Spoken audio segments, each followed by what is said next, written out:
30 to 45 days now for delivery delays, and there is no improvement in sight until next summer. That was one of the quotes that we were pulling from the earnings call. What do you make of what is going on with some of the supply chain issues? Bed Bath & Beyond could be a sign of what's to come for the retail industry. We have heard about how broken the global supply chain is with rising freight costs and getting things to the shores of the U.S. And Bed Bath & Beyond is a perfect example of that, especially as we head into the holiday season, that shelves might be bare, or at least it's going to be very expensive for retailers to get that to customers. Very expensive. What can investors learn about what's happening with Bed Bath & Beyond into the types of companies that will also be impacted into the coming weeks in the earnings season? Yeah, I think it's just clear that consumer behavior is constantly changing, especially with the Delta variant.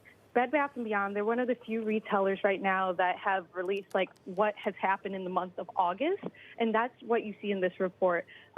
Foot traffic, especially in regions like Texas, Florida, and California, very much slowed down because people were concerned about stores, or people were concerned or not as concerned about, buying things for the home.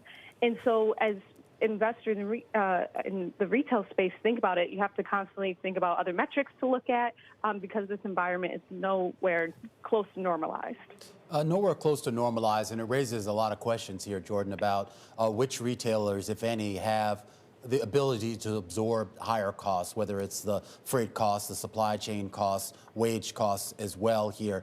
Is there an environment out there that if they can get stuff on the shelves, they're going to be able to raise prices in order to absorb some of those costs?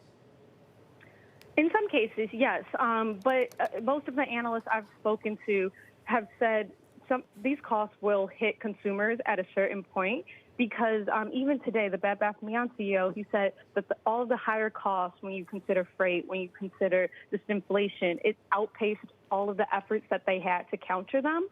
And it's happening so quickly, so maybe some retailers aren't being able to respond. So at the end of the day, that might be passed on to the consumer regardless of mitigation efforts. Jordyn, it's fascinating because this is clearly a huge issue. What is expected to change, though, between now and next summer? Is it just sort of an easing of some of the bottlenecks and that's the hiccup that'll magically resolve itself? Well, it's not just one thing that's hitting the supply chain. So even if freight costs come down, the factories might close. Like, there's always one other thing that a retailer has to look at. And so even Bed Bath & Beyond CEO said that they don't see the supply chain issues abating until the summer of next year. And so some people have estimates that it could even carry into holiday 2022. So this is an issue that will be on top of mind for retailers for months to come.